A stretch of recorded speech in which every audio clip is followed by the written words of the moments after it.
You're listening to Podcast PXN, PlayStation, Xbox, Nintendo. Let's do this. What's up, guys? Welcome to Podcast PXN, episode 113. I am one of your hosts, Daniel Prindle, aka Dan is DTM, and I am joined over Discord by the Nintendo aficionado Roshan at Roro, the host of Large Popcorn, and video essayist Christian Macias at ISO Christian. And we are retiring the pride of PlayStation. Goodbye, Sean Babiak. We don't even know if you're alive somewhere out there. But anyways, and we are bringing in our new fourth co-host, and that is that other Halo fan, Gage at Gilbo Biggins. Welcome, everyone. Heck yeah. We did it. What We're here. Up? Avengers Assemble. Thank you to everyone watching us live and participating in the chat. Just as a reminder, we are live each and every Wednesday at 8 p.m. Eastern time on YouTube. Just search Podcast PXN and you will find us on there, as well as twitch.tv/podcastpxn and Twitter as well. The topic of the show this week, guys, is our Xbox themed news, just in time for the 20th anniversary of both Halo and Xbox. But first, the show always starts with the PXN news of the week, so let's go ahead and jump right in. Our quick bites that Christian has formally called these beautiful little bite-sized news stories. Gage, if you're unfamiliar, we'll just go over this for you since you're the official new co-host. You can just discuss this if you want to. You don't have to. These are just little bites, so feel free. Little nuggets, one might say. Little nuggets. Okay. A little appetizer. Yes. Our first quick bite, new Xbox 20th anniversary controller, which is like a translucent design. I thought this was kind of cool. It has one of Phil Spencer's lines inside of the battery pack of the controller, which I thought was really cool. It says, "When everybody plays, we all win." And he has his signature on the back cover of the battery case as well, which I just thought that was super cool. Nice little nod there to Phil Spencer, and a very cool line. You know, cool guy. Did you manage to get your hands on one, Dan? Did you buy one? If I had an Xbox, I'd go broke, dude. They continue to kill with the controller game. It's funny you say that, Christian, because well, I have to show the audience on this camera. There is the actual thing that says, "When everybody plays, we all win." And then there's the controller. Yes. So I did get one. Very cool. All those games, and you're still playing with my heart, man. I'm gonna start controller as well. I'm gonna start the theme of the show, which is Dan and I having a fight night. With they gotta retire the translucent. It doesn't look good. Sorry. No. It doesn't. What? No. Matte Black all the way, baby. Matte Black all the way. No. This is Gabe, fire. On your first episode as a co-host, I get to give you this. Congratulations. Yes. Yes. That's an L for people listening. L for large brain. Yes, thank you. Yeah, that's the bit. Nice. Anyways, moving on, more Phil Spencer. For some reason, this is weirdly like a quick bite episode of Phil Spencer, I just realized. But anyways, Phil Spencer has all but confirmed that Elder Scrolls 6 will be a Xbox console exclusive, guys. I thought this was interesting. He essentially said that he doesn't see Elder Scrolls 6 leaving his platforms. He said, "It's not about punishing any other platform. Like, I fundamentally believe all the platforms can continue to grow. But in order to be on Xbox, I want us to be able to bring the full, complete package of what we have." So, obviously, I wasn't surprised by this because, obviously, like, they didn't, as I said when they acquired Bethesda, and many of us said it when they acquired Bethesda, they didn't acquire them to not make their games exclusive. So I didn't really see it too much of a surprise. Yep, summed it up perfectly. I didn't. Nice to have like confirmation, seemingly confirmation of it, but yeah, no surprise to me either. Yeah. Moving into the next little quick bite, another Phil Spencer little tidbit, which apparently he was going on a tirade with all kinds of things to say. But he was asked about NFT games, and he had a little bit of a thing to say. He said, "What I'd say today on NFT, all up, is I think there's a lot of speculation and experimentation that's happening, and that some of the creative that I see today feels more exploitative than about entertainment. Gage, don't you dare go into what I think you're going to do." But no, I'm kidding. You can't. But yeah, no, I think that's a great point. Like what we were talking about when we were just talking about NFTs, a week or two weeks ago, whenever that was. Too many times, Dan. Too many times. Too many weeks. It's kind of like what are NFTs for? Like I haven't seen that, that experience or whatever that would make me say, "Oh, I need this in my, next Halo or whatever." So, yeah. Is it I'm looking at the comments, and this is why I like Uncle Phil. Amazing. I didn't know that people call Phil Spencer Uncle Phil. That's amazing. Yeah. It's a pretty base take from him. It continues to be like a really cool dude in the industry. Yeah. Agreed. I agree. I'm secretly looking at Gage, waiting to see, but I guess he'll wait for later in the podcast to go into what he's gonna. I was gonna get into that later, but I will say his comment. I had a different joke that I jabbed at Dan earlier, but I will say his comment that NFTs are more exploitative than entertainment. I feel like that is also a good summary for like live service games in general nowadays, where it's just like, and we're gonna get into this with Halo. I'm gonna double back to this. Oh, like I'm so excited. It seems like games are art, and we forget that they're art because they're so infused with business nowadays, and that monetizing is just weeded its way in there.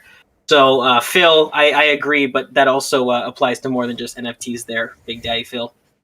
Big Daddy Phil. Big Daddy Uncle Phil. Papa Phil. Papa I'm so Daddy excited to hear you guys talk about Daddy Halo. Oh, man.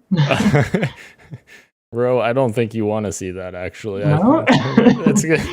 Oh, man. All right, moving on to our last little quick bite, guys. Saints Row has been announced to be delayed to August 2022, away from the absurd February that we're getting right now. And guys, I don't remember actually what I said about this, and I was hoping you guys would have a better memory. Who was right about this? Because I remember we talked about what games we thought was going to get delayed, and I can't remember who said that Saints Row was going to get delayed. I legit can't remember. It was me. Gage, you weren't even on that episode. Get out of here. I don't remember. I have a either. feeling it wasn't me, though. So if it wasn't me... None of us think it was us. Oh, okay. I'm not sure. I can't remember. remember. It sounds plausible that I would say it, but I don't remember. So Can we, as What one would you last like, Daniel? goodbye, can we give this one to Sean and say that he said it? sure. Yeah. Wasn't Yeah. even on that Except- show. you were right. Except Sean wasn't even on that episode either, because that was after episode 100, and that's the last episode he's appeared in. So, We'll give it to Sean. jeez. All right, Sean. Can we like get something else delayed? Maybe Horizon, so I can play Elden Ring for like 50 hours. Sure. Why not? Why not? As long as it's not Halo Infinite, and at this point, I don't think it's getting delayed. Dan was right. Not only did he prove me wrong, prove me wrong, but it came out earlier than what I thought. So Yeah, technically, yeah, I guess so. Mhm. Moving into the news portion of our PXN News of the Week, guys. This is going to be a very long one, so that's why I have like not many news stories here, because I feel like we're going to have a lot to dig into here in the topic of the show as well. So Activision's board of directors announced earlier in the week that they were standing behind Bobby Kotick, who is the Activision Blizzard CEO. And it was pretty troubling, especially amid the reports of what was going on, that there was a new report claiming that Activision's Blizzard CEO Bobby Kotick knew about alleged sexual assault and harassment allegations within company-owned studios, but did not disclose this information to the company's board. And the same report also states that that Jen O'Neill, who was recently made co-head of Blizzard before announcing her departure, has previously experienced harassment at the company and was also paid less than her male counterpart, Mike Ybarra, and had said that she was being tokenized by the company. Ooh, not good. After we were just applauding them like what last week or 2 weeks ago, whenever that was, and God, this is not good at all. I hate it because you know what? Literally last week, I made a point of saying, you know what?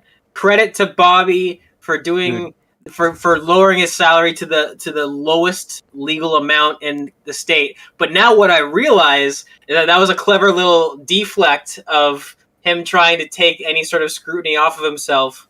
So it's a smart move, but also you're a piece of shit, Bob. Sorry. Yeah, I had to walk back my comments as well. I think Dan was the harshest. I think I was probably the nicest. I was like, Bobby, wow, you surprised me. Yeah. Like you're setting an example, and now I'm reading that like you gave death threats for a person wanting to out their harassers at work. And it's like, dude, you need. I tweeted this: fire him, fine him, jail him, either permutation, all of them if you can. It'll probably be the best, but at the bare minimum, he needs to go. Yeah, I don't think there's any. I don't think there should be any coming back from this for Bobby. I do believe that people deserve forgiveness and stuff like that, but in this special circumstance, I don't think it's warranted, nor is it deserved for Bobby to get that, especially for all the history that seems to be coming up, not only in this situation, but in previous. There's a lot of accounts that are coming up with all that he knew about these incidents that were happening in his company, and whether he was involved in them or not, he is the CEO of the company, so he should be the one taking the head or the charge of making sure these incidences are taken care of quickly and appropriately. And like the HR department, again, he's not the HR department, but he is the leader of the company, so he has to make sure that those things are being dealt with properly. So the fact that he wasn't doing it and he was also making it worse for other people is just ridiculous. And yeah, I and there's more that obviously Dan is probably going to touch on, but yeah. Yes, there is much more here. So there was a nice little thread on Twitter from Ben Fritz, who I guess he's a West Coast bureau chief for U.S. News, Wall Street Journal. I couldn't actually read the actual article because you have to subscribe, stupid subscriptions. But luckily, he broke it down in a bunch of tweets here. So bear with me here. He says a woman who worked at Call of Duty Studio Sledgehammer said that she was raped twice by her supervisor after she was pressured to drink heavily. She reported the incidents to HR, but the company took no action. Let's see. Also, we have in August, Activision named Jen O'Neill the first female co-head of World of Warcraft studio Blizzard.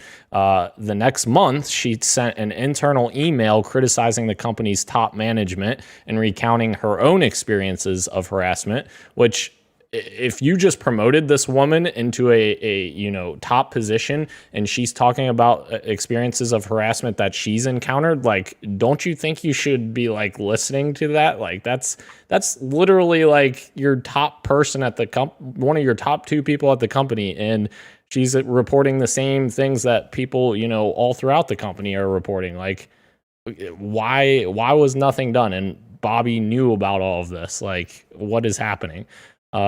Also, after the co-head of Activision's Treyarch studio was accused of sexual harassment, HR recommended he be fired, but Bobby Kotick intervened to keep him. Why? No idea. That makes no sense. That's horrible in of itself. Last year, about 30 women who worked in Activision's esports division sent a letter to their supervisors saying female employees had experienced numerous instances of harassment. Bobby Kotick himself has been accused of mistreating women who work for him, including telling a former assistant in a voicemail that he would have her killed. Dude. Yeah. How is he not in jail? Yeah. Yeah. And if these are to be true, which I believe they are, that's what I mean where it's like, this is a situation where I don't think he deserves forgiveness, where the things that he's doing are just so asinine and evil that people who do these things shouldn't be in a position of power anymore. And again, Dan, I'm sure you're going to touch on a lot of this stuff as we go through it, but I'm glad that there's certain people in the industry who are that in those positions that are speaking out against it, and hopefully it starts a domino effect of other big people saying like, hey, we don't want to work with you, or at least don't stand for what you're doing. Right. But yeah, it's ridiculous. It's insane. How is the board backing this?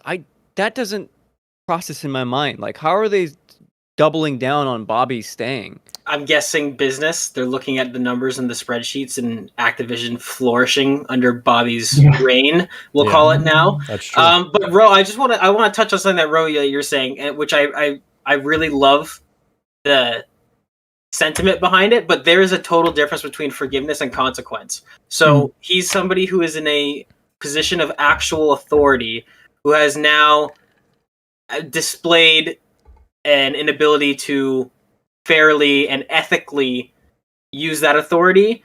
So forgiveness is a whole other thing. There needs to be consequence of that action, and then afterwards, if you change and actually become a decent person, then absolutely, I don't think anyone's beyond forgiveness, or well, not anyone, but that's a whole other conversation. Anyways, most people are not beyond forgiveness, but that needs to come after. You need to answer for the shit that you did, and and the shit that you didn't do, and you need to pay the consequences for that, because the buck has to stop somewhere. And if he's trying to pass it off that like he didn't know, like you're the CEO.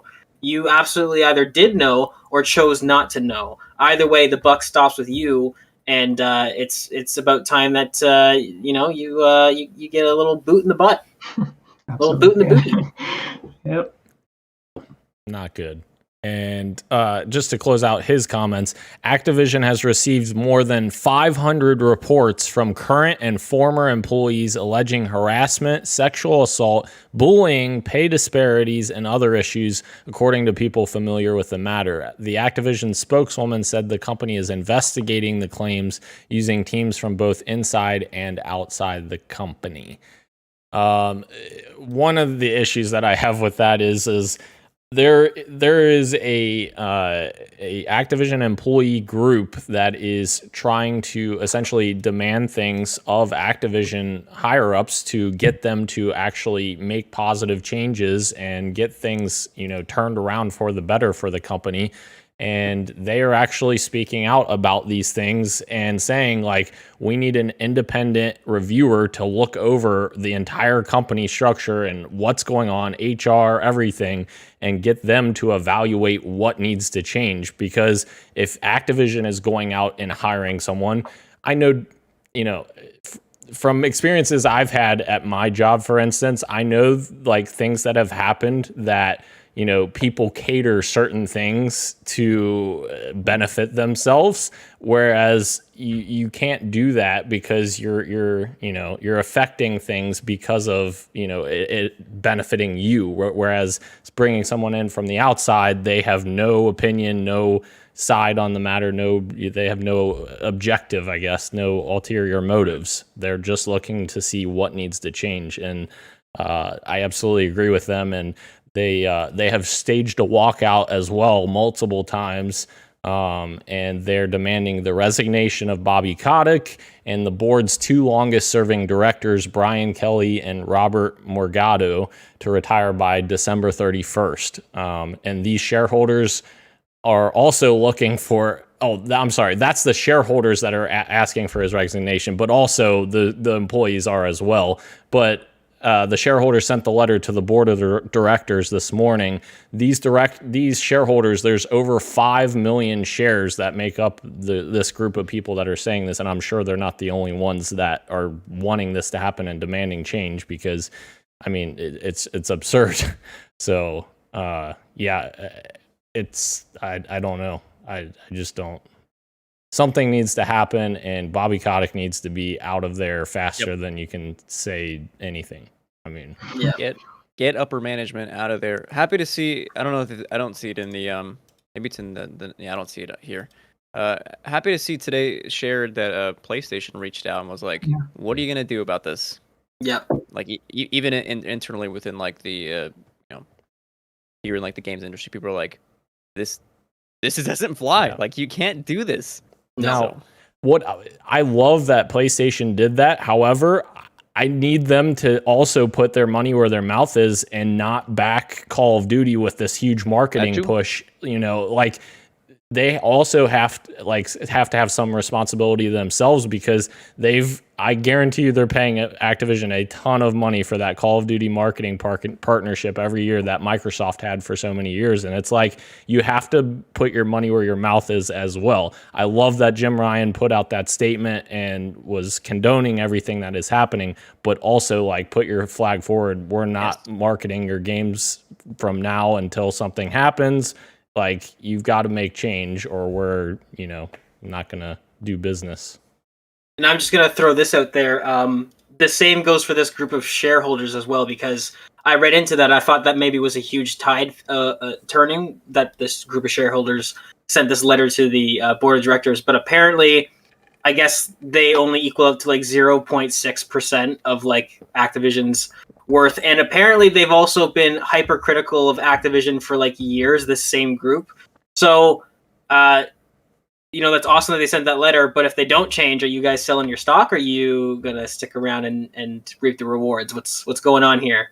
So I think there's quite a few companies and groups of people that need to put their foot down when it comes to Activision, because we all kind of allow it if nobody puts their foot down. If we all line up to get the next Call of Duty, if we all line up to get the next Overwatch, then it's kind of a moot point, really. Yeah, and that's completely fair. And I think we've had conversations on this podcast before about it. And like, I thought Blizzard was making solid steps, and obviously they're the same company, Activision Blizzard, but like, you also have Blizzard is kind of its own thing, but they're still together.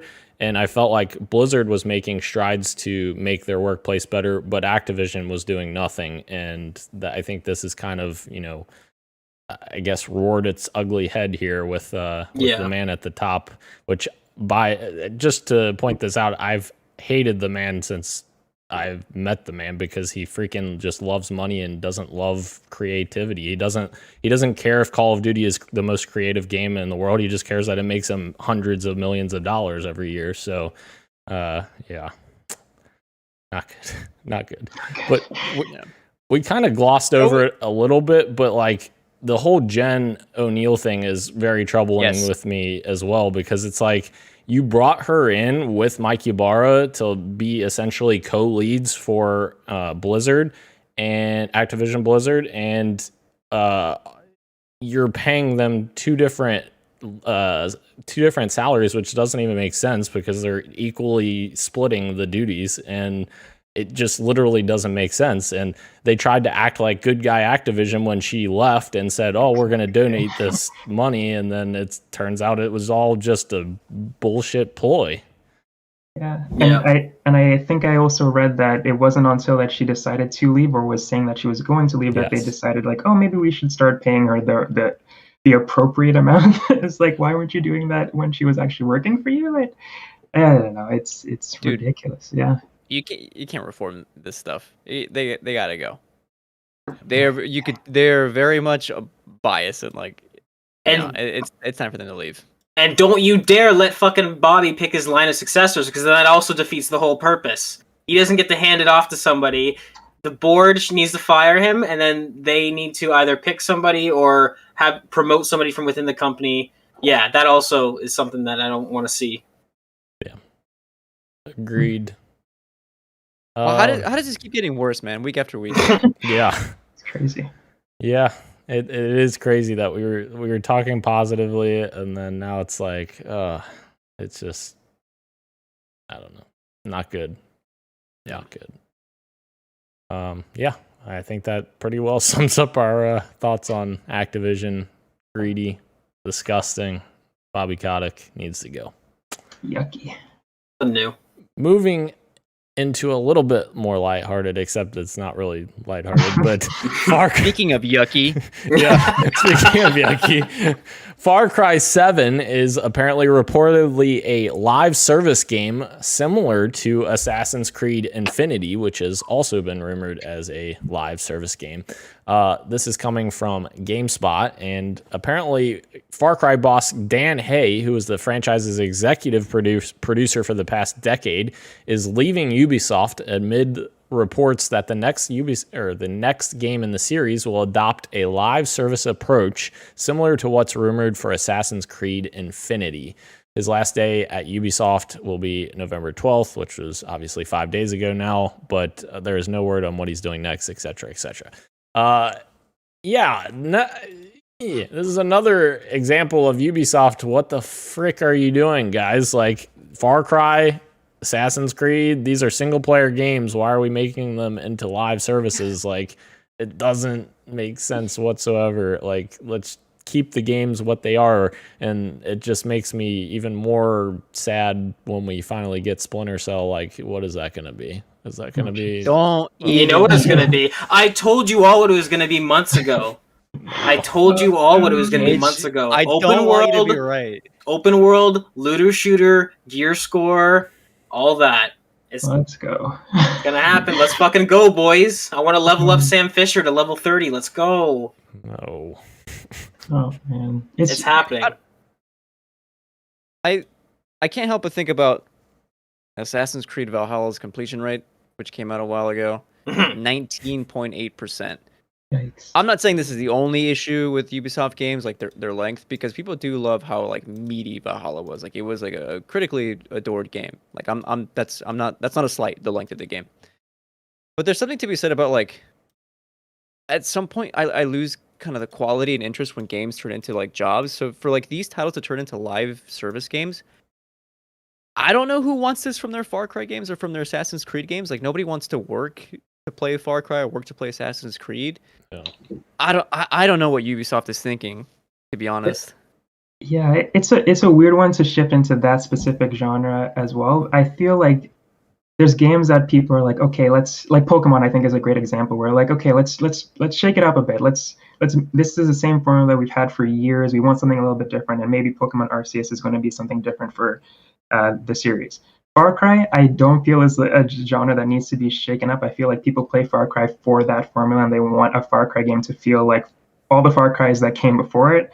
And it switching to such a genre that is so icky and yucky, as we said before at the beginning of this topic, that people aren't usually excited to jump into a live service game with the bad history that we've gotten with so many.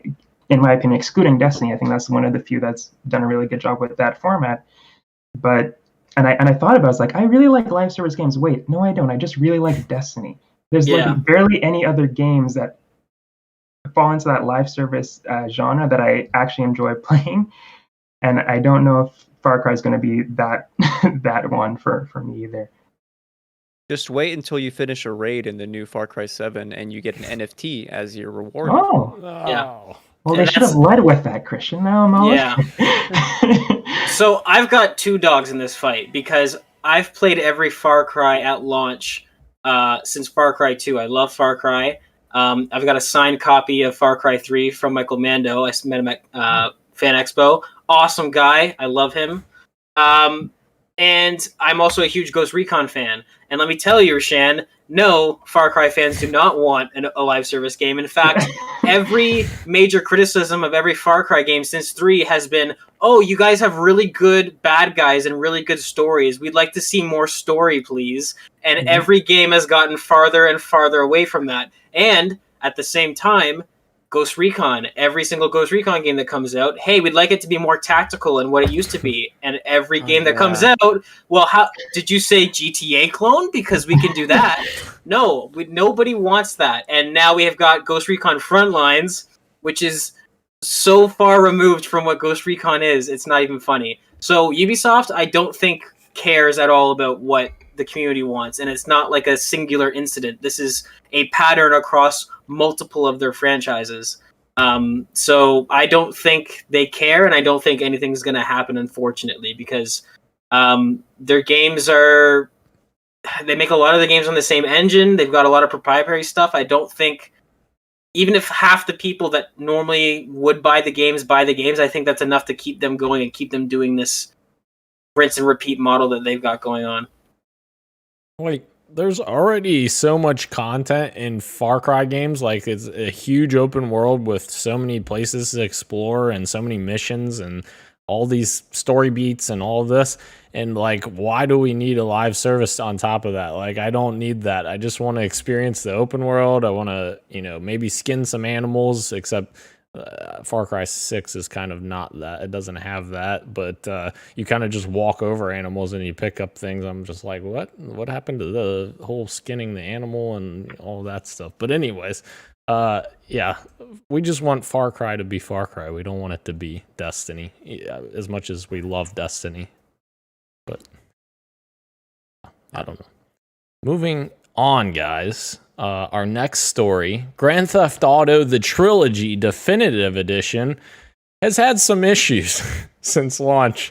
Another thing that probably doesn't hold up well from our previous conversations, talking about how we were like excited about how they were able to revitalize this and make it look new, but not new. And then now there's just, you guys really fell for it, huh? It was a really good trailer, Gage. It was. I can't remember. It was before 100. Whatever I was last on before the 100. I told you guys it doesn't make any sense. Who are these games for? Why is it half new and half old? I tried to tell you. I tried to be the voice of reason, and you didn't listen to me. And look where we are. Yeah. Where that got us. I can't believe I was excited for the show in the pre-show. I'm just sad now. Sorry, Christian. We should have had some more lighthearted stories in here. I promise they'll be in the topic of the show somewhere. It's okay. Except Gage is going to try to bring me down in there, but I mean, I'll fight back. Yeah. I'm still laughing at the video of if you wiggle the left stick while you're driving left and right a bunch, your car gets bigger for some reason. Nice. Video. Yeah. Oh, so apparently there's been a number of complaints ranging from the quality of the remasters to not being able to play the PC version at all. There's been a lot of quality concerns, and like some of them are like the faces. Like, my God, it looks like an alien on some of these. Like, I'm just like, that's not the same person at all. Even there's a community post, actually. There's a mod for, I think, San Andreas that a community member made a like a up-res mod or whatever of the original game, and they were comparing the mod to the definitive edition, and it was like, why are we not downloading and playing the mod? Because the mod looks phenomenal, and the definitive edition looks like alien garbage. Like, the aliens kidnapped San Andreas and dropped it back down, garbled up. It's horrible. I mean, not good. I mean, at some point, it's not even quality concern. There's one video here in the article you linked that I saw on Twitter as well. The video of CJ on the bike going through the rain. That it's unplayable. You can't see what's in front of you. Yeah. And like the Switch version is horrible. Don't buy the Switch version if you're gonna buy any version. 30 frames apparently. Like, that's unplayable too. That's crazy. What are the frames? I'm sorry. It's like below. Is it below 15? Like at some point, like it dips below 15 or just above 15. Yeah, like, how do you? That's crazy. It's consistently around 15. It's like, that's not playable. That's not playable. Nuts. Yeah, and also apparently the Rockstar Games launcher completely removed the game from PC because there was files that were apparently unintentionally included. As soon as I saw this tweet, guys, I thought of hot coffee immediately. I'm like, did they really forget that those files were in there? And apparently, so there is some licensing stuff, I think, in there that they left in there, like music and stuff. But also hot coffee stuff was left in there, and that's why they removed it. How? How does that happen? That's only like literally the most controversial like thing to ever happen in the last 20 years of video games. Like, now, I have a question for you guys. Is it still controversial? Think about other games that have come out. Unless I'm forgetting something about hot coffee, it seems like, from what I remember, it was two willing participants having a good time. From what I remember. I honestly can't remember. And I'm thinking of games like Cyberpunk and like The Witcher, and I'm like, is it still controversial? I guess not as much. Yeah, I guess not as much today, but it definitely was back in the day. I'm honestly surprised they didn't reverse that change and put it in there, because now the industry has caught up with what's acceptable and what's not. Because that was back in like the Fox News Mass Effect days, where there's no tolerance for anything like that. Yeah. Do you believe they showed a boob in Mass Effect? God, that's not what Fox News said. Wait. They called it a porn simulator or something like that. Yeah. You gotta watch. If you haven't seen that, you've got to watch it. It is one of the best things. Yeah, because I think they brought Jeff Keighley on, right? And he was trying to They defend did. it. And he was sitting there rolling his eyes the entire time because they're like, you can choose what sexual positions and he's like, that's not in any of the game. It's a 15-second cutscene. That's not a thing. Like, it's one of the best interviews ever. Are there boobs in Mass Effect though? No, not in the original. I don't think. Just side. I think just Side. side, dude. Yeah. Encourage us to I'm not continue gonna playing the finish. series. Like, I'm surprised lie to you. us. I'm surprised you bought the remastered trilogy before finding out if Hot Coffee's in there, Christian. GTA? I didn't buy this. I was vehemently against it. I don't. I'm not gonna play this again. I've already had my time with it. Fair enough. Yes, I didn't buy it either, thankfully, and I played San Andreas for about 10 minutes on Game Pass since it is in Game Pass, and I literally just did it to do the cheat code YYXBALL down up for the jet, Right? And I realized they changed the fucking button for instead of left trigger, it's left bumper. So I was like, this has to work. It doesn't work, and I looked it up, and I'm like, oh, left bumper, not left trigger. All right, well, whatever. Did it at least play well from what you played on Game Pass? Did it feel good to play? Yeah, it felt fine. Yeah, but it was just like when I got back into it, I was like, "Why am I doing this? I don't even know." You've already played it. You've already played it a lot. Yeah, and my backlog's already insane, especially with a certain game Master stealth Chief dropping. Collection. A certain game stealth dropping on Monday or Tuesday. What day is it? I don't Monday. know. What day? Yeah, Monday. Thank you.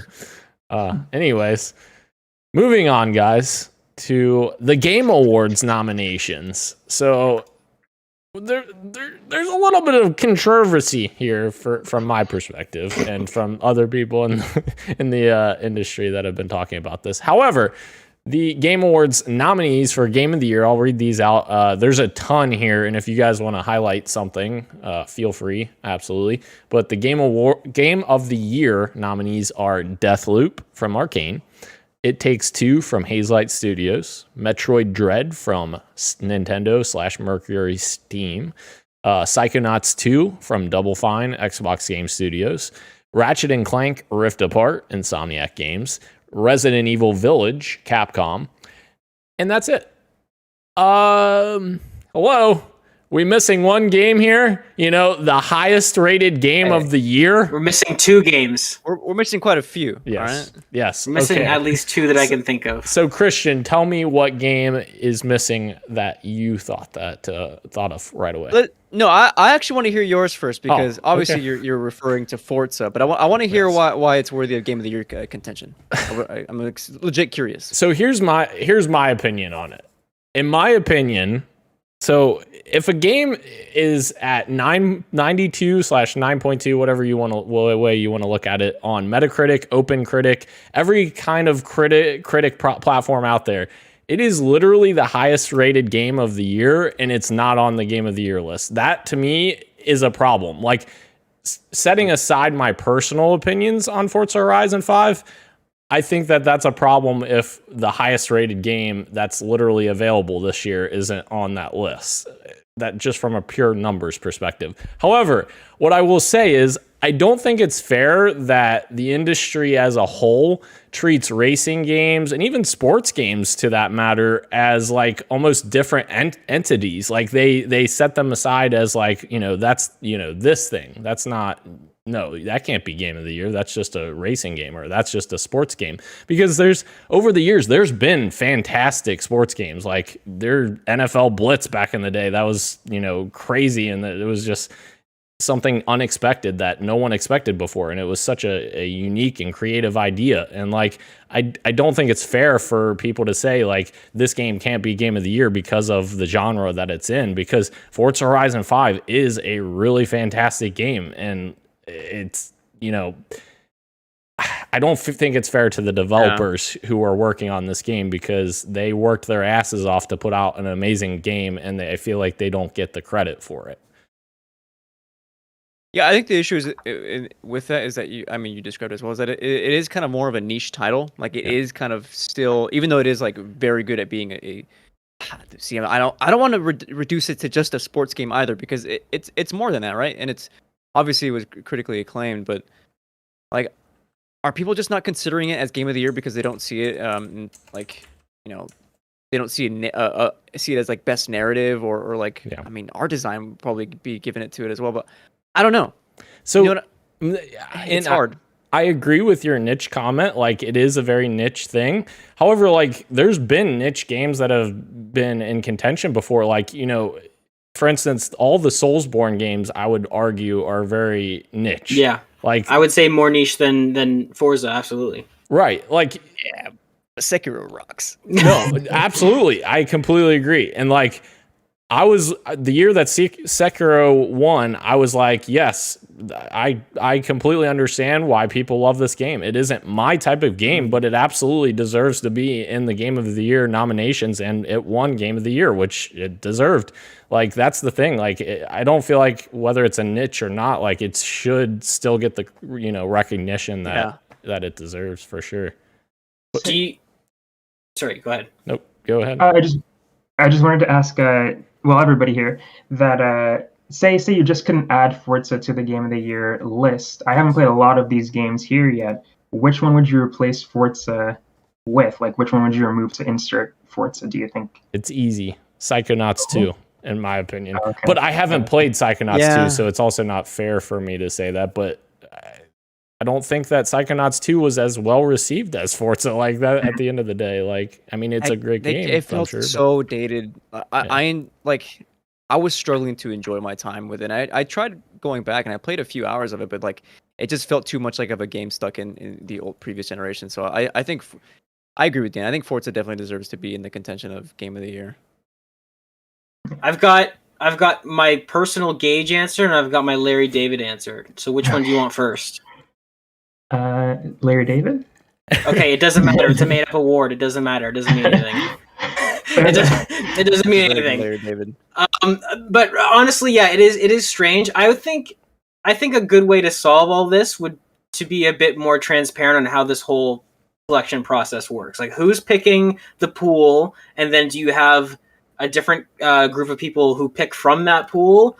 Who decides the final vote? Who decides what the pool is? Is there a reason for how many numbers of slots you guys have chosen? Does it have to be 5? Can it be 6? Can it be 7? There's a lot of stuff that I think they could do to sort of just at least let people understand, because you don't have to agree with it. Like, there's a lot of people that didn't agree with The Last of Us Part 2 winning Game of the Year. But you know, so that doesn't mean because people don't like the same thing as you, that doesn't mean that they're wrong. So even if you don't agree with it, as long as we can understand how they're making these decisions, because I do agree that Forza Horizon is definitely a niche game, not as niche as some other winners from the past, but it is niche. Not everybody likes racing games. I don't like sports games. I don't play any sports games. But is that the reason why? Like, what is your criteria? How do you guys decide this? And then if they do have some sort of magical answer that makes sense, then we can all go, okay, at least we now understand. If not, then we can push for this.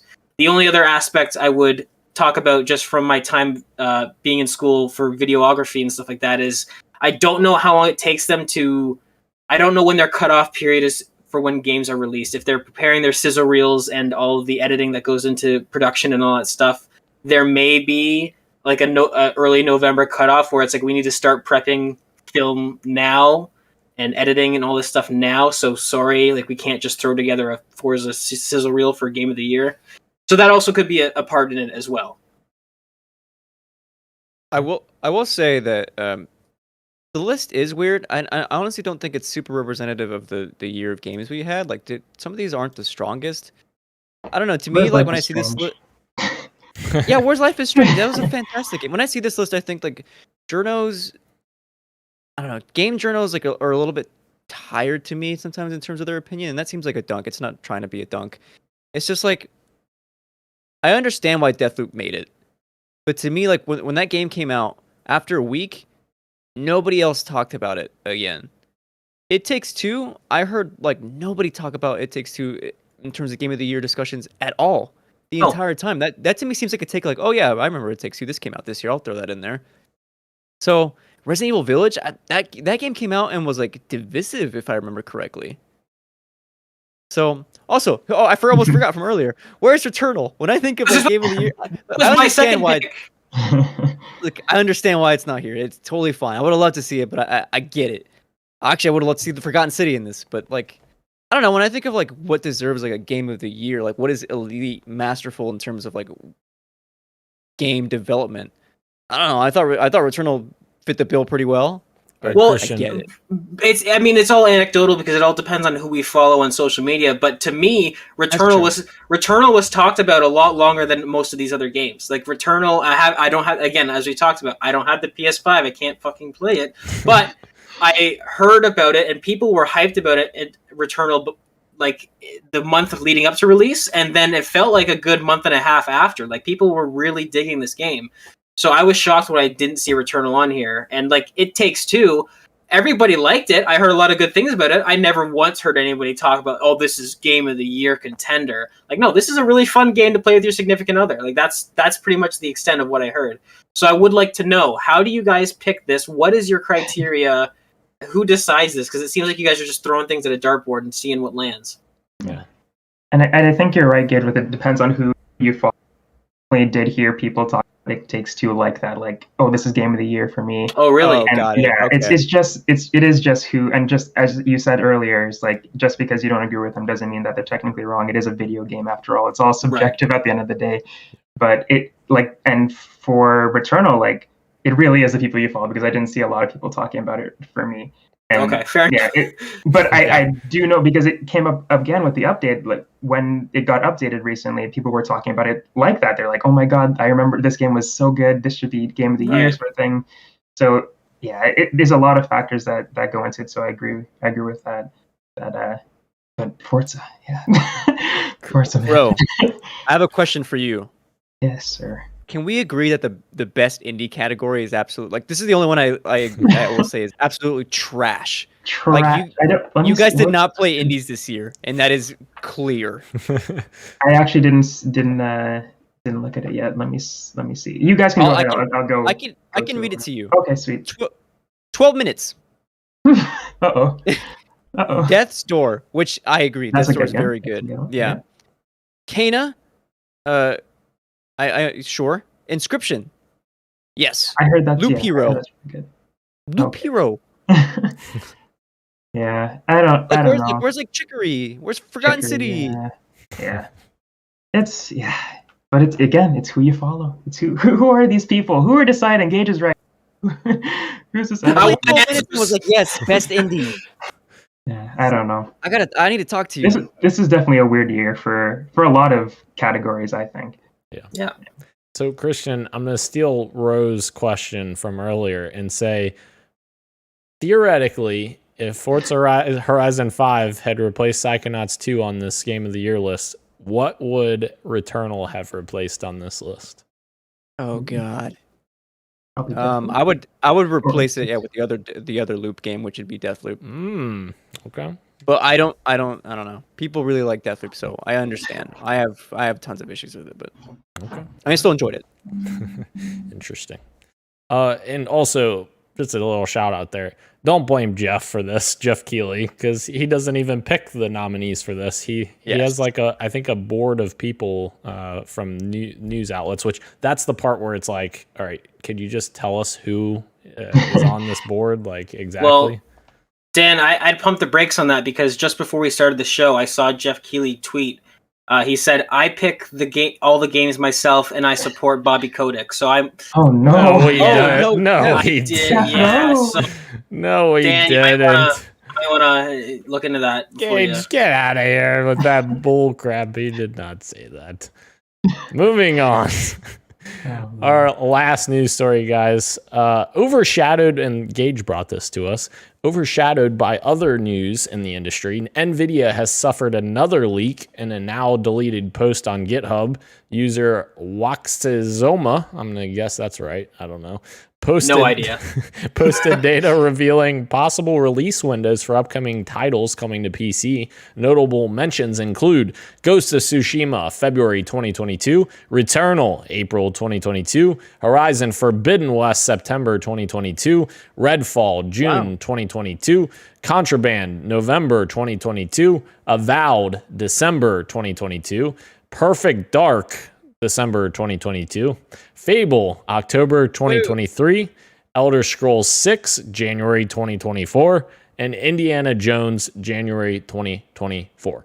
So I picked out 2 games here that I'm just a little sus on, and like it makes me question the validity, because Perfect Dark, there is no way in hell that game is coming out in December 2022.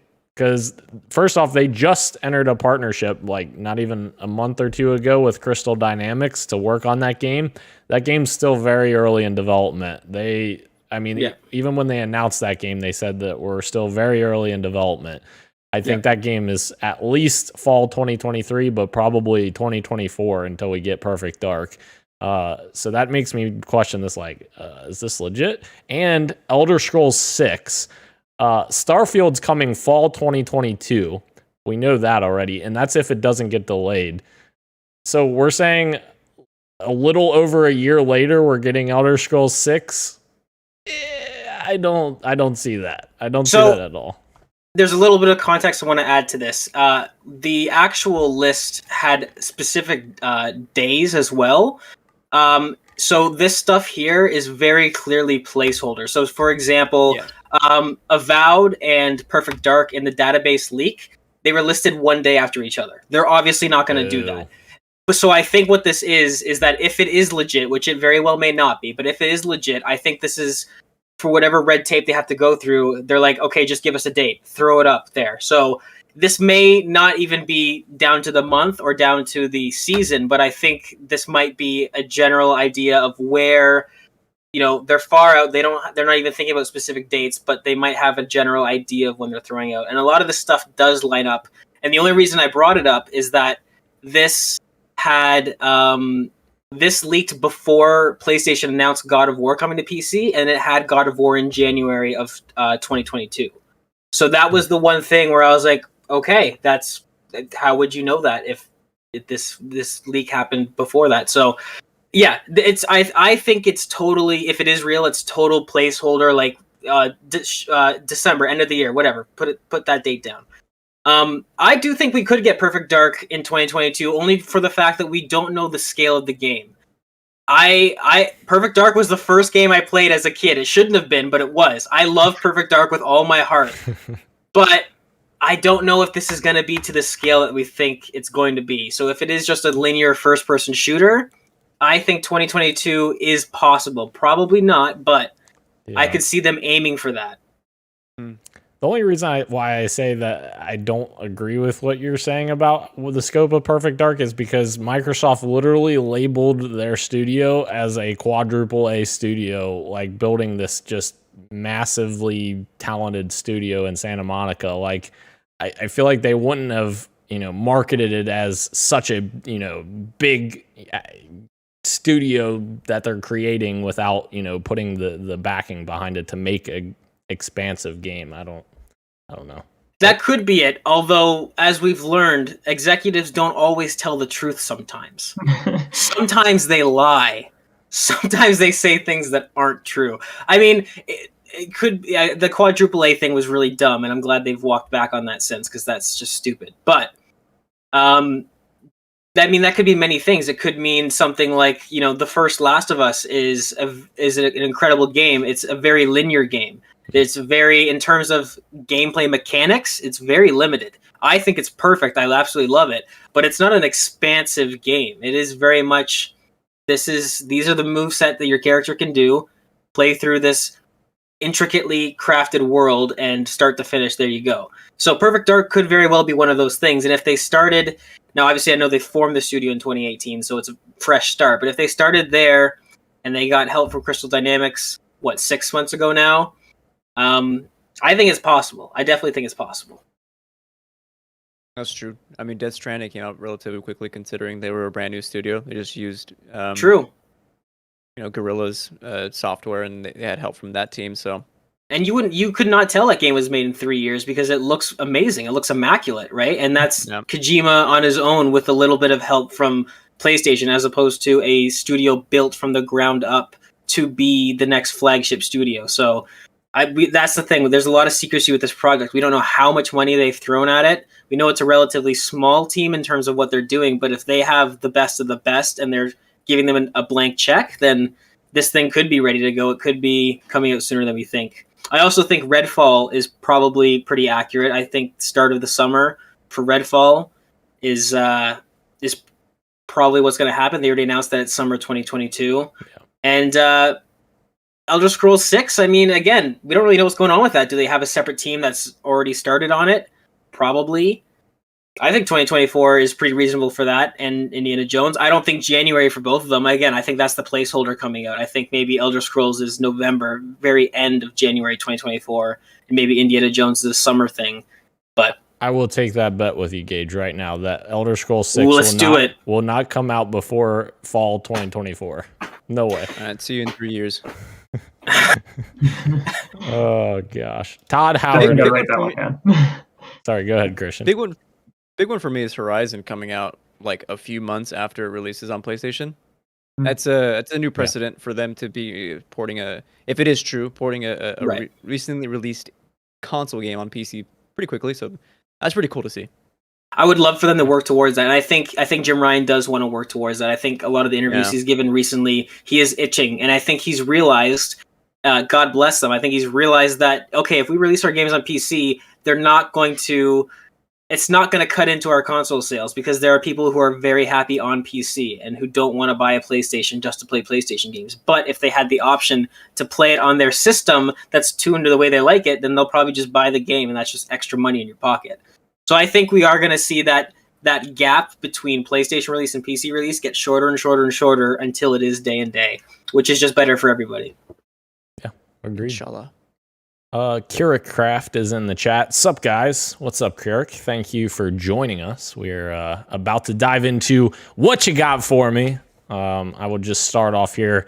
Saturday, I experienced Xbox Fan Fest trivia, which it was actually a very cool experience. So last year, to give you a background, I joined Xbox Fan Fest Trivia. It was their first thing they've ever done, a digital live event while COVID was happening, to essentially have trivia for different things, and you could earn rewards by progressing through the trivia rounds.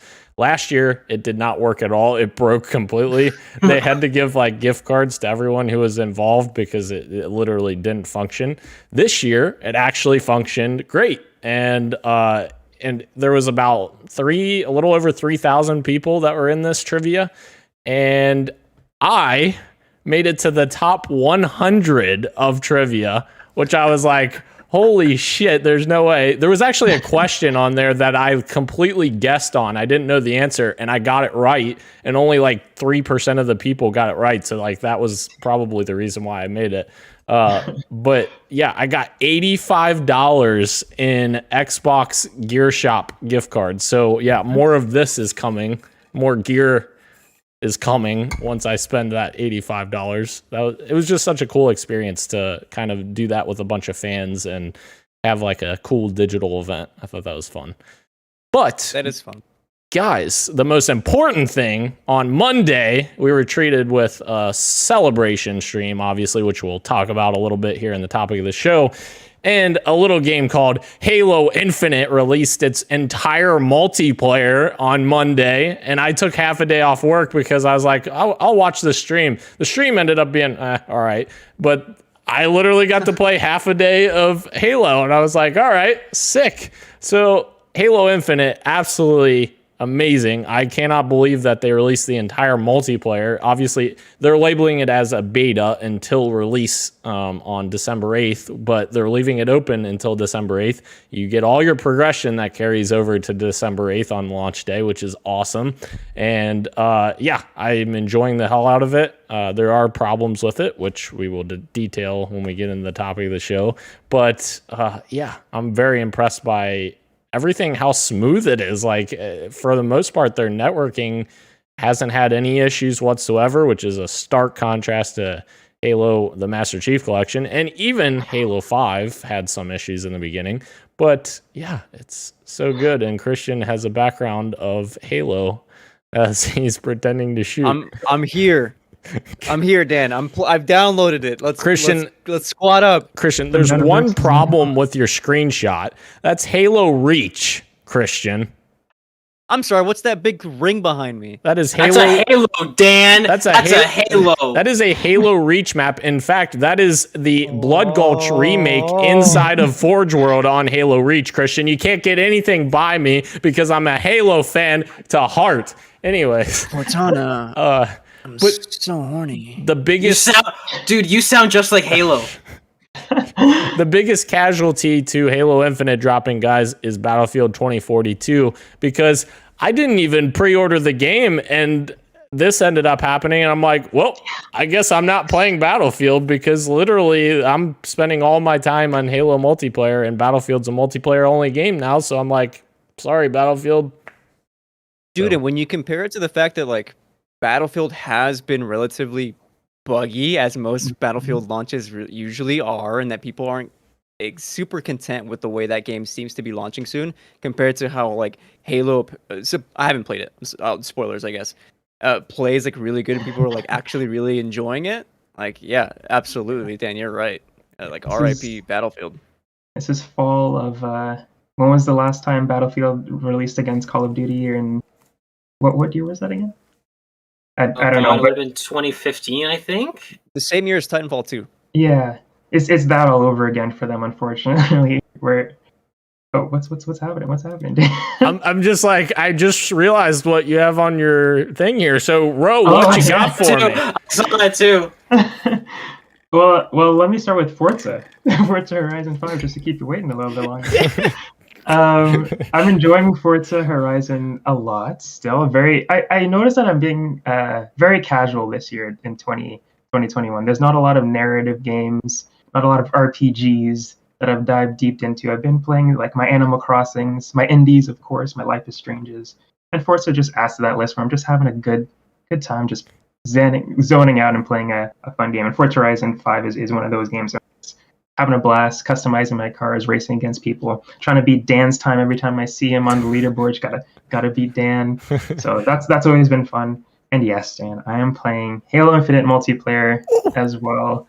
When that came out, I knew that I didn't play the 2 test flights that came out. So I'm like, I better play the actual thing now that it's here. Dan may very well fly to Canada and strangle me. So I'm like, okay, I'll download it and I'll play it. And I'm having a blast. It's really fun.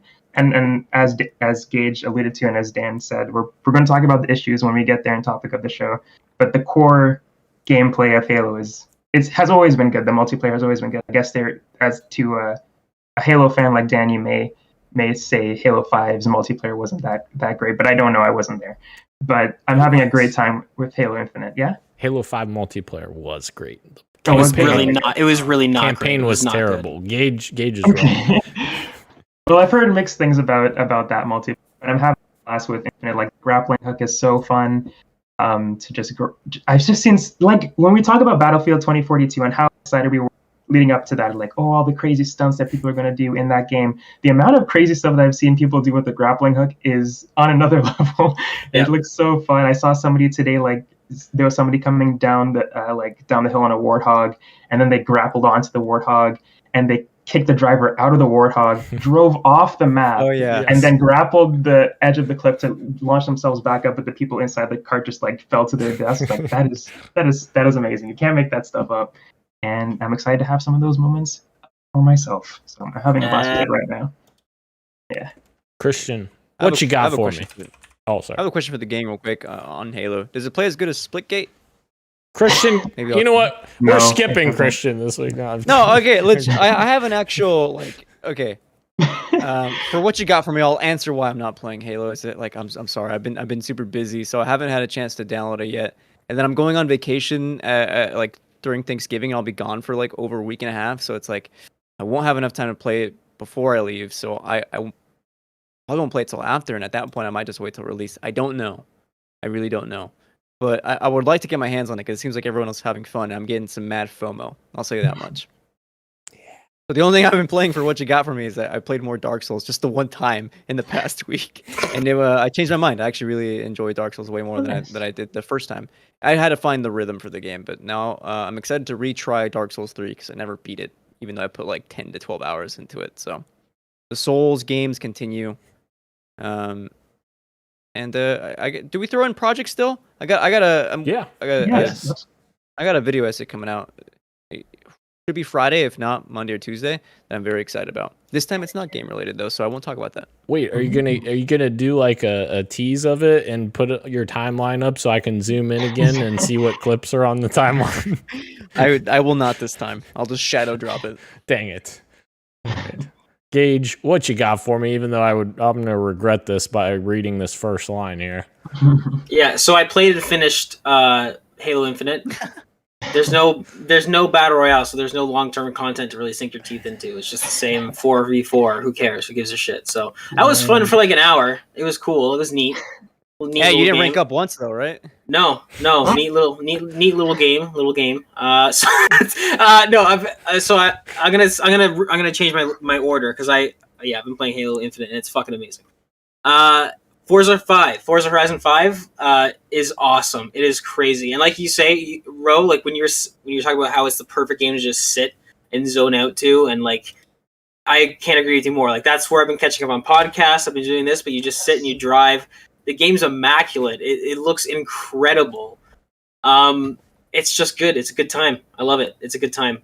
Still playing Hades. I got my first run through. Did not beat the final boss. So that was you got him? You got to? I got to him and then was promptly sent back to where I came. Yeah, it's tough. Oh, the shield's awesome though. I took your suggestion. I tried the shield and I ran with it for like the next 5 runs. I didn't get to the end with it. I still used the blade with the health back boon. It's good stuff. And then finally, Halo Infinite, which before we get into everything we get into, I'm going to take this time to say that the core gameplay of Halo Infinite is perfect.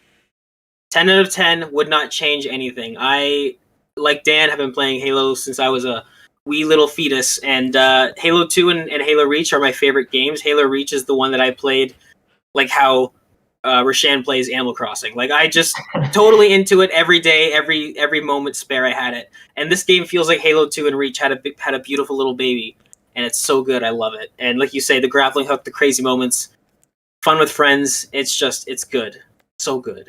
It's not like Halo 3. It's like Halo 2, but it's okay. Halo 2 is a superior one. It's wait fine. a minute. Did Halo 2 have equipment? Oh, wow! It didn't. It didn't. Did Halo 3 have a lot of Keith David? No, it didn't, Dan. What?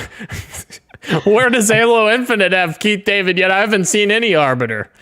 That's where Reach comes in. All right, move. All right, anyway. Wait, hold on. Before we actually get into the topic of the show, I have one thing for Gage. Yeah. Artemis Boone to start the game, the Hades run. Pick up the dodge deflect. Yes, dodge deflect is dodge deflect is what I go with. I love dodge deflect. Okay. Yeah. All right. Back to Halo. All right. Dodge deflect.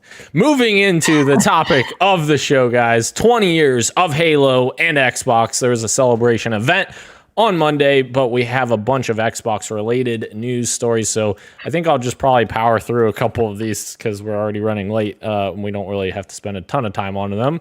Microsoft Windows Store is becoming more Steam-like, guys, and what does that mean, you might say? Well, that means the Microsoft Store is now allowing you to get to previously restricted game files folders, which is very important for modders on PC, of course, for them to access, game files to swap them out and add mods and make them super cool and crazy. So this is a big step, I feel like, for Microsoft Store to kind of, position itself as more of a competitor to Steam. Not just a competitor, but like an alternative to Steam, because of course all of Microsoft's games come on Steam and on Microsoft Store, but that is a very well welcomed change for them on that front. So yeah, I think that's awesome.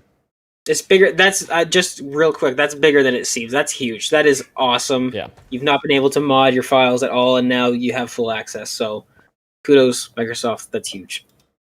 Yeah. So the next story is a little bit bigger story that I thought was interesting. It's apparently 2 new Xbox exclusives are reportedly leaked, including a single-player Southern Gothic adventure. The names of the titles right now, or code names, are Midnight and Pentiment, and are reportedly coming from Compulsion Games, of course, the creators of We Happy Few, and Obsidian. What the fuck?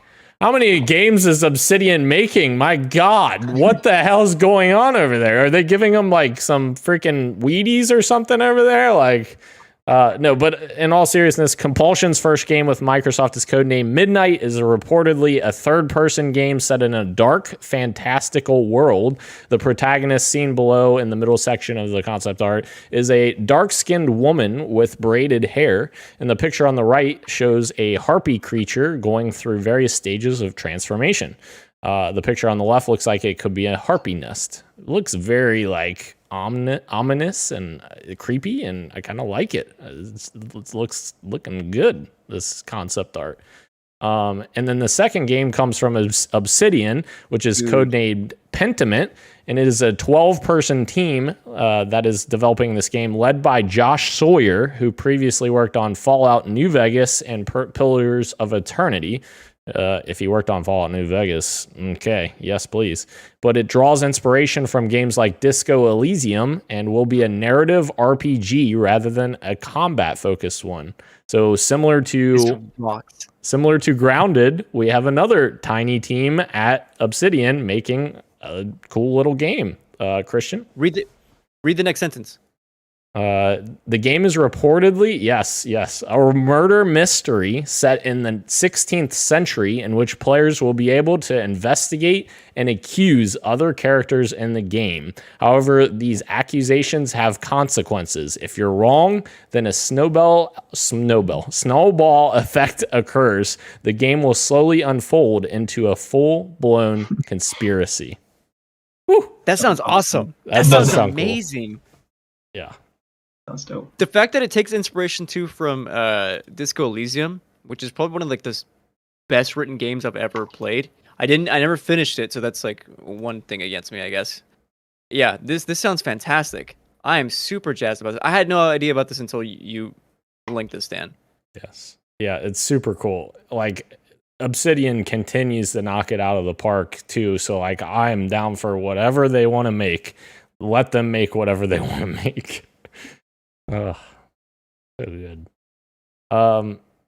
So I guess moving into our anniversary live stream reactions, I live streamed my reactions, and it was cool to see. Like, there was some cool moments in there, and The Rock was kind of there revisiting, poking fun at himself because he originally unveiled the Xbox next to Bill Gates back in 2001. But it was just a cool walk down memory lane, so to speak, until the end, but we'll get to that in a second. But they did announce that 76 new games are being added to the backwards compatibility library, and they also confirmed that this would be the last batch of games added due to licensing, legal, or technical restraints for any missing titles. So I think this is great that, like, final hurrah for backwards compatibility. Here's 76 last games that we're bringing back and allowing you to play from now moving forward. And the only games left, they're saying, is just due to legal, licensing, technical reasons. So obviously this is it. This is our backwards compatibility, and like, definitely applaud them. They did a fantastic job with backwards compatibility. When Phil Spencer announced that at E3, that was a huge, unveiling for them, for, I guess, goodwill for the fans after the whole Xbox One debacle. But yeah, there's a specific game I want to check out. I want to shout out on here. I was lucky enough to get the Xbox 360 at launch 2005. I did not deserve it as a spoiled little kid, but they added the outfit which is a super obscure B tier launch title for the 360. And I forgot that game existed until I just saw it listed here. And I'm all kinds of excited. I highly recommend everyone check this game out just for a weird trip down memory lane, because this game it's like a pandemic type B tier launch game for the 360, and oh my god, that's amazing. I can't believe they added that. That's awesome. What game? The Outfit. Oh, got it. Okay. Okay. I was confused for a second, but now I understand. But wait, yeah. Perfect. Yes. I got excited to see Skate 2 get added, and then I saw that they're also shutting down servers in like 3 weeks. So I was like, yeah, damn. Perfect timing. Although, I mean, you'll still be able to play the single player portion of it at least, right? I do not own an Xbox. Oh. Otherwise, yes. Well, no, Christian, the cloud on your PC. Boom. It's true. The cloud. Could I do that? Yes. Yeah. Can I play backwards compatible games through the cloud? As long as they're supported. I'm not 100% sure what the list looks like, but there is a list, I think, of backwards compatible cloud games. Yep. That's pretty cool. You got me thinking now, Dan. Yeah. Dang straight. All I want to do right. some research on this. So that was the first part. And then we moved into the Halo TV series tease that we got. My God. Yes, please. But also it was like, you're teasing me so hard. I need more. Like, give me more. The Master Chief's armor looks crisp. It looks so good. Phenomenal. Why is Gage shaking his head no? We've talked about this, Dan. Don't get your hopes up for the TV show. Gage. Don't get your hopes up for the TV show.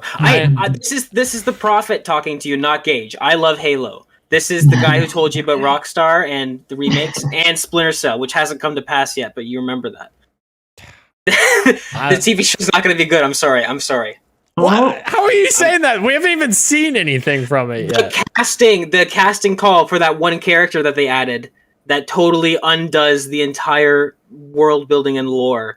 I'm gonna wait till I actually see the show before That's I fine. say it's the I'm worst just telling show you. ever. I'm just giving you. I didn't say it's the worst show ever. It's just not gonna be good. Visually, just letting you know. Okay, visually it got me very excited, guys. Does that make you better? Visually okay.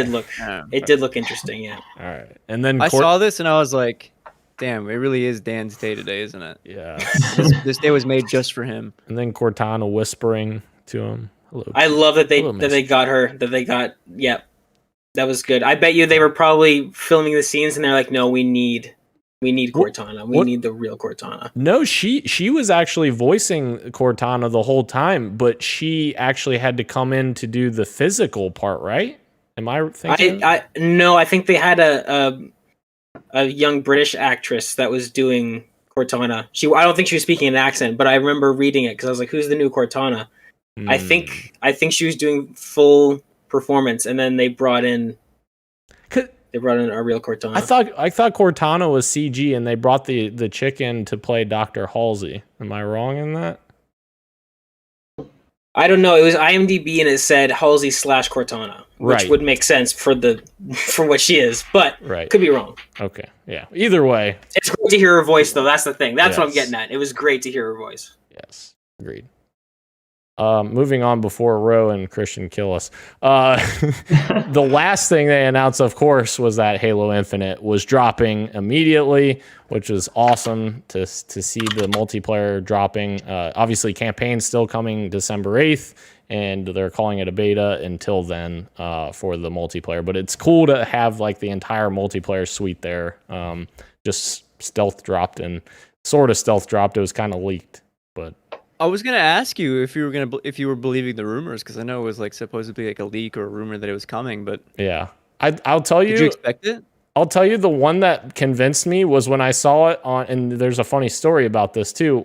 When I saw it on Pringle's website counting down to Monday, I was like, okay, if Pringle's is putting this on here that it releases this day, then it has to. But apparently there's a whole story with this. Apparently, Pringles was just counting down to some promo that they were doing with Halo Infinite that was also happening to occur on the same Monday. So I guess the marketing people at 343 were like freaking out in studio because they're like, we didn't even tell Pringles we were doing this and they're ruining our surprise. But yeah. Wow. It's funny. But yeah, and for a game that has no battle royale, it had 200,000 plus concurrent players on Steam alone on launch day. So, weird how that works. But also we've got so much coverage, guys. Game Informer had the cover reveal for Halo Infinite. IGN First all month long is covering the game. I saw 5 minutes of new gameplay today that IGN dropped, which showed off the new skimmers, which are new enemy type, which was pretty cool. And yeah, everything I've seen thus far on both the GI stuff and IGN stuff has me immensely excited for the campaign, and I still believe it's going to be really fucking good. And it's just showing very well with everything I've seen thus far. And I probably took in too much content because there were some light spoilers. They played the first 4 hours of the game, but I'm fine with it. You watched? I watched every single thing because I'm like, I need to see some campaign. Why? But it really wasn't. The light spoilers were inconsequential, and like they're things that I would have been like, yeah, okay, I already kind of expected that. So it wasn't anything, anything surprising. As long as you're happy. Yeah, I'm happy. Yes, I'm very happy. Gage, what were your impressions of the GI and IGN stuff? I didn't watch too much. I am trying to go in fairly blind for the campaign. I did watch, I think it was IGN's multiplayer gameplay, and it was certainly a treat to watch. Yeah. But yeah, it was Doom all over again. Oh boy. Yeah, but I haven't watched too much of the campaign stuff. I'm purposely trying to go in as fresh as possible when it comes to the story. Yeah, which is fair. As soon as I saw they only played the first 4 hours, I was like, I'm fine. Anything they revealed to me here, it's not gonna break anything, and it didn't for me. I'm okay. For sure. So, yes. Christian Rowe, have you guys been watching this coverage? Are you guys any more excited about the campaign for Halo Infinite multiplayer? What are your guys' thoughts? I haven't seen a single minute of campaign game besides, I don't know, when they showed it off the second time. Yeah. I don't know. I saw some. I've been watching some streamers play the multiplayer, but I haven't seen any more campaign stuff. I still have to beat Halo 2, Dan. I still have to beat Halo 2. What am I doing watching Halo Infinite campaign gameplay? Call me up. Yeah, I mean, after playing the multiplayer, like playing more Halo, so maybe I will. I told you the way to do it. Play it on easy. Call me up. We'll freaking power through that campaign in no time. I want to talk to you guys about the multiplayer and your issue because I just want to hear. Because I know you guys love it, but I know there's some like underlining. If that's the next story, of course. If there's something else before. This is what I've been waiting for. Yeah, bro. me too. This is what I want to hear about. All right, we were just stringing you along, but I guess we'll move into it. Halo Infinite's, so this is our biggest, point of discussion right now, and Halo Infinite's Battle Pass is definitely a divisive one right now. Obviously, 343 was applauded when they announced their Battle Pass in terms of you can keep it forever once you buy it, you can progress through it whenever you want. But little did anyone know it was going to take like 3 years to progress through the Season 1 Battle Pass. But no, that's a joke, but that's a little I have believed you for a second. No, that's a little too crazy. It's not going to take 3 years. But anyways, yes, the issues right now, progression is too slow. You don't get XP gains on a per match basis. You get XP solely based on challenges. And one of my problems with the challenges is like they're not like simple challenges or like challenges that you can get any match. Like these challenges are very specific, so like you have to be in a big team battle match with a wraith on the map in order to get to destroy a wraith. Like that's one of the challenges. And like that's so specific, and you don't think that's a big deal, but wraiths are already like very rare in big team battle, which is a whole nother issue that I have with big team battle, that they drop in the most powerful vehicles at the very last second of big team battle. I'm just like, no, let us enjoy these vehicles. I want to enjoy them. So that those are a couple of problems that I had, and I think Gage as well has. There's another problem that I personally have, and me and Gage differ slightly in this respect. The armor coatings I personally am okay with. Armor coatings are like things that have colors already attached to them, and textures, and all of these minglings that make up a armor coating, so to speak. Like shaders. I'd say a full body shader is a great way to put it. Yeah, full body shader. Yeah. Yes, and like my issue isn't with that. My issue is there are coatings that you can only use with specific armor sets. So I'll give you an example. They have some really cool armor coatings in the store for the HCS Halo Championship Series, which is their pro teams. There's like, I think 9 different teams on there that all have their own designs, and they all look really cool. They look banging. But I really liked the Cloud9 one, so I picked it up, and I was like, this is cool. And then I put it on and realized I can't change any of my Spartan's armor. I have to use the Spartan armor that is attached to that coating. So like it's a whole set, and I'm like, I don't like that. I want to have the coating separate from all of the armor so I can pick what armor I want with that coating.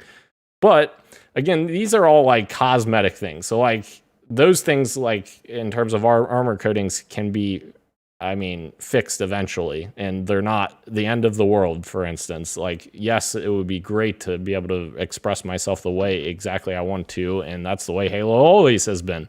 However, like, gameplay is, king at the end of the day, and it's fantastic gameplay. So, but anyways, so that's why I kind of push that off a little bit. There are some other issues that I have, like the Banshee feels a little weak and underpowered, whereas the Wasp, which is the UNSC flying vehicle, it feels very, very good, I feel like, or at least somewhat better than the Banshee. So yeah, just specific things like that, but like that's nitpicking. And yeah, Gage, I'm gonna pass it to you on your thoughts on progression, and obviously it's very slow, very slow. It is slow, yeah. So I agree with you in terms of core gameplay. The only issues I have are small little nitpicks, and I actually, I can't even think of any off the top of my head. So gameplay, I think they absolutely nailed it, and I think they deserve a lot of kudos for that, because I don't think anyone was expecting that. I think people were expecting it, hoping it was going to be good, but that was going to satisfy one of the camps, either the classic fans or the modern fans, and what they did in terms of game design to please both was super unexpected, and it absolutely works. Like, I love the fact that sprint's in the game, but sprint's only like something like 2% faster than walking, so it's not even really necessary. There's aim down sights, but it doesn't change the accuracy of your weapon. Lots of really smart compromises, so they deserve a lot of credit for that. I'm saying this before I bash them for customization.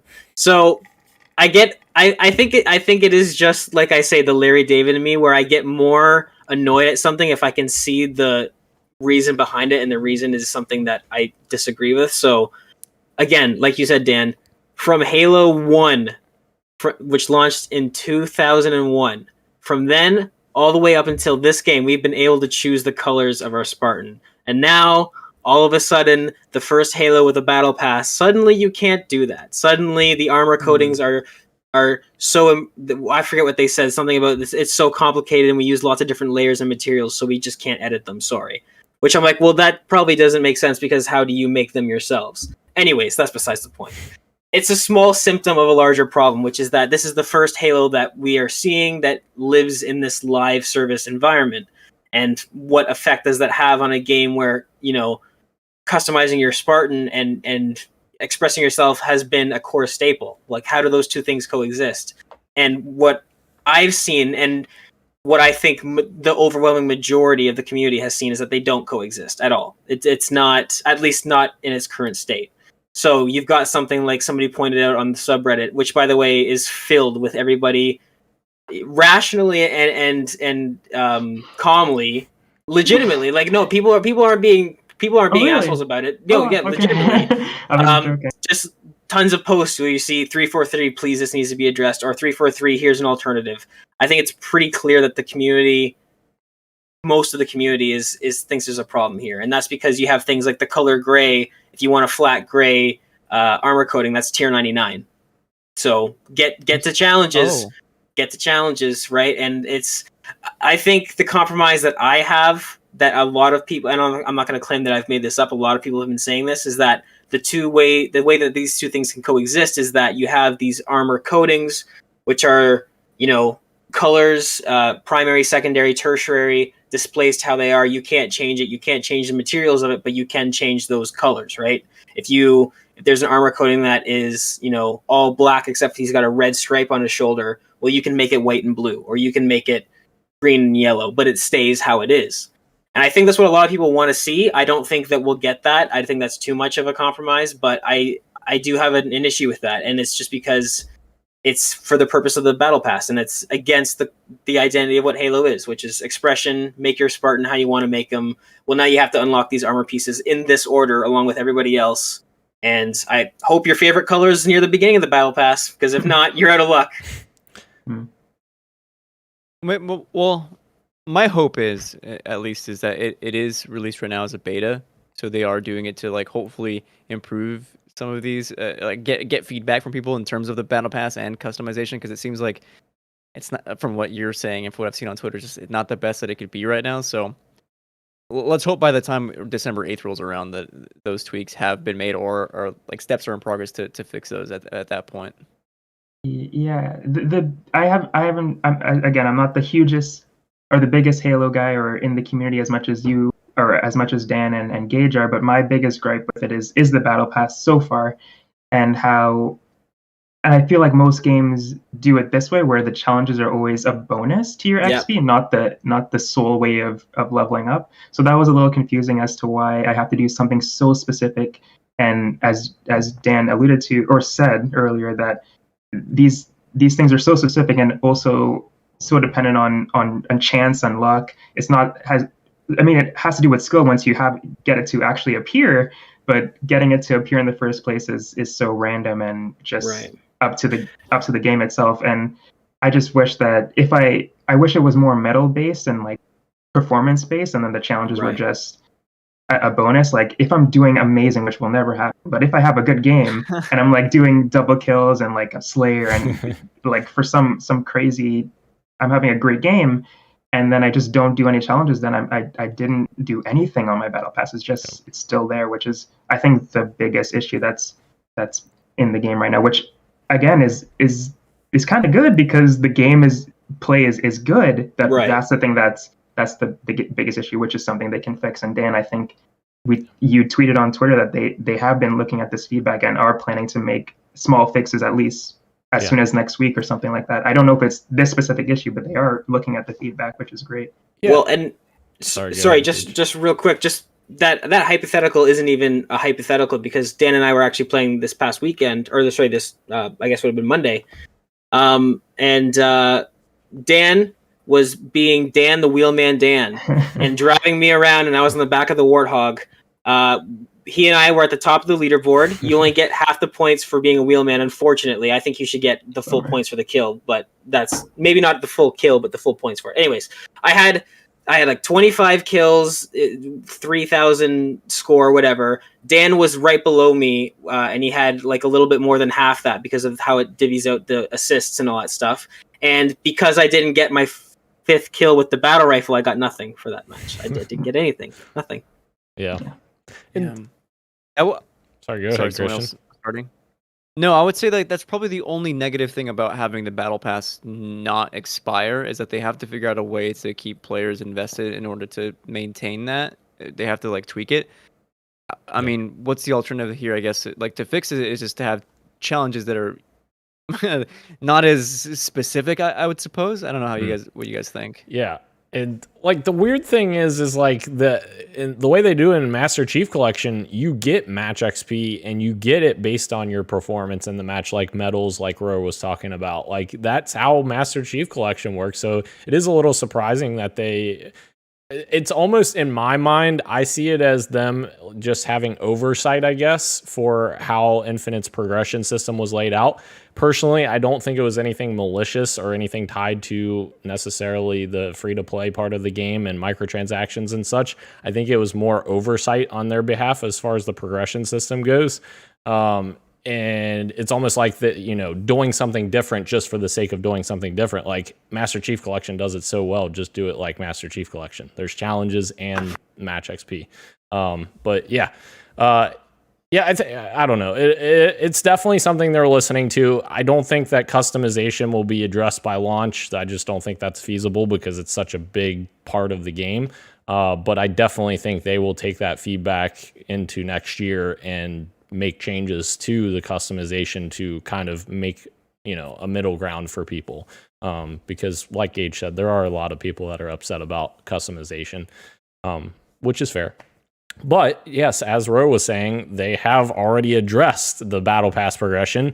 And John Unishek, who's community manager for 343, he already said on Twitter, this was a statement from 343, to start, we'll be adding play one game challenges to help make sure you consistently progress through the Battle Pass by playing matches the way you want. So essentially, you just have to play a match to get this challenge completed, which is exactly what we want, match XP. And also, we'll also be adjusting, fixing bugs with, and removing some weekly challenges based on your feedback. That's kind of the ones that I was talking to you about, like killing specific vehicles and all these other weird ones that you're just like, how do you do that? These tunings to challenge difficulty will help you progress through weekly challenges faster and thus directly speed up your progress through the Battle Pass. When we make this update, we'll need to reset your challenges, including your progress towards weekly ones. To make up for this reset, we're granting everyone this week's ultimate reward, Sigil Mark 7 visor, to everyone who logs in from November 23rd to November 30th. Additionally, we will be doubling the duration of double XP boosts to now last 1 hour as opposed to 30 minutes. We hope this helps people get the most out of them, especially during those longer BTB sessions. Oh, I love that. And we'll be watching these changes closely to make sure they have the positive impact we all want on your progression. This is only our first step, and we are committed to continue evolving these systems, but it will take time. Thank you for joining our beta, and keep the feedback coming. So it's awesome that they're already addressing many of these concerns with the progression system, and obviously they're still tweaking it. So when I use my 306 double XP tokens now, I get 1 hour for each one of them. I'm not kidding. I have 306 double XP tokens. It's one when I log in next week. It's a very good first step in a 50-yard dash. It is. I'm happy with this stuff. It is unfortunate to see how they're. I don't know. I can kind of see how they don't want to budge on this, because the update we got was, well, we know you guys don't like challenge-based XP, so we've made the challenges a little bit easier. As opposed to, they didn't give us any concrete answer on whether they're looking into per match XP, per medal XP, which is, again, what a lot of people want. They did say per match XP that they were looking into that a while ago. That was on one of their progress reports for the flighting. Yeah, I did read that one. In that same paragraph, they say that they're looking into it. However, we would feel really confident in the challenge XP. So that one was a wishy-washy for me. But yeah. It is good to see feedback so early, because there's a lot of developers that don't give any feedback. Looking at you, Rockstar, you scream, yelling at a brick wall when it comes to trying to get a response from Rockstar. So I love the communication that they have with the community, and this is a good first step. I like we've all said, the core gameplay is absolutely perfect. It's awesome. It feels really fun to play, and I'll be playing it no matter what. A lot of people just wish that it was a bit more rewarding to work towards stuff while playing it. Yeah. It's fair. Yeah, moving into our last story, guys. I just added this as a cool little nod here. I thought it was pretty cool. The Halo Infinite Series X, if you use a black light, you can see a hidden Easter egg on the Series X, which is really cool, where you see a Zeta Halo symbol in the middle of the stars on the console, which is just on the front? Cool. Yeah. That's cool. Use a black light. Yeah, that's really cool. Which unfortunately I was supposed to get mine today, don't have it yet. You still didn't get yours, eh? Yeah, FedEx Oof. has it in limbo somewhere, so hopefully that I comes took it soon. Yeah. Christian. I used it to play Skate 2. Yeah. Skate 1. Let me tell you, Dan, it's beautiful. It's beautiful. It's sitting right there. Right there. Gage. Get out of here. All right. Anything else before we close out the show, guys? This has been a long one. I apologize. I will download Halo Infinite for Dan. Yes, let's go. All right, we all need to play. We all need to squad up together. It's cross-platform. We all squad up. Dan and I and a couple of friends are all going to be on Friday night, so let's make it happen. Boys, join us.